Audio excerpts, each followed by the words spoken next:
गुजरात के वडोदरा में municipal corporation के कॉन्ट्रैक्ट कर्मचारी को ड्यूटी के दौरान घायल होने के बावजूद वीएमसी द्वारा कोई सहायता नहीं दी जा रही है। वडोदरा महानगर पालिका की अतिक्रमण विभाग शाखा में गोपाल रबारी पिछले 18 साल से कॉन्ट्रैक्ट कर्मचारी के रूप में कार्यरत है। 23 मार्च को ड्यूटी के दौरान पालिका के ट्रक से गिर जाने से उन्हें गंभीर चोट पहुंची है और उनका ऑपरेशन करने की नौबत आई है, लेकिन पालिका द्वारा उन्हें कोई आर्थिक सहायता नहीं दी गई है, जिसके चलते परिजन मरीज को लेकर न्याय के लिए वडोदरा महानगर पालिका कार्यालय पहुंचे और इलाज का खर्च पालिका की ओर से दिए जाने की मांग की। चालू जॉब उपरथी आज 3 દિવસ થયા। ચાલू गाड़ी एमનું પેલું ટ્રક આવે ને એમાંથી ચાલુ ગાડીએ ઝાડમાં કંઈક પેલા ઉપર ભરેલો ને સામાન, એ ઝાડમાં ફસાઈ ગયો ને એમાંથી પેલો ડ્રાઈવરનો ડ્રાઇવિંગ ઉપરથી કાબુ ગુમાવે એમાં ગાડી અથડાઈ એટલે આ પડ્યા નીચે ચાલુ ટ્રકમાં।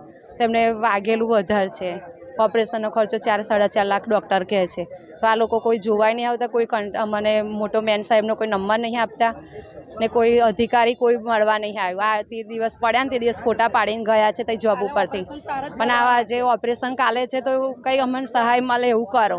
आज अमे हॉस्पिटल आशीर्वाद हॉस्पिટલમાંથી લઈને આવ્યા છે। काले ऑपरेशन छे, मारे आज कई मदद મળે એવું કંઈ કરો તમે બધા।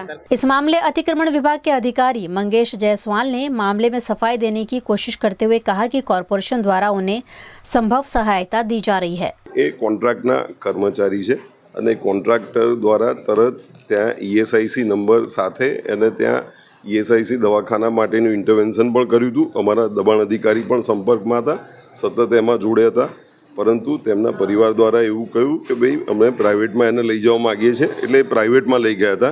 ઈએસઆઈસી નંબર ને બધું જ છે અને એ પણ એના તેમ છતાં પણ અત્યારે અહીંયા આવ્યા હતા તો અત્યારે સિક્યુરિટી એજન્સીના એના જે ઓફિસર છે એમને પણ ત્યાં જોડે મોકલવામાં આવ્યા છે। ના, દબાણ અધિકારી ચિરાગ શાહ સતત સંપર્કમાં હતા અને એમણે પણ એજન્સીનો સંપર્ક કરીને કોઓર્ડિનેશન કરીને કર્યું હતું, પરંતુ તે એમને જણાવ્યા પ્રમાણે એવું કહ્યું કે ભાઈ ત્યાં એ લોકો ઈએસઆઈસીના દવાખાનામાં એ નથી કરવા માગતા। નિયમ મુજબ જે ઈએસઆઈસી ને પીએફ કપાતો હોય છે અને ઈએસઆઈસીનો નંબર પણ આપવામાં આવેલો અને એ આધારે એને ઈએસઆઈસીના દવાખાનામાં લઈ જવામાં આવે, પણ તેમના કુટુંબીજનો દ્વારા એવું કહ્યું કે ભાઈ પ્રાઇવેટમાં લઈ જાઓ તેવું મને દબાણ અધિકારીએ કહ્યું હતું, પણ તેમ છતાં અત્યારે એમને અધિકારીને જોડે મોકલ્યા છે એમના સિક્યુરિટી એજન્સીના।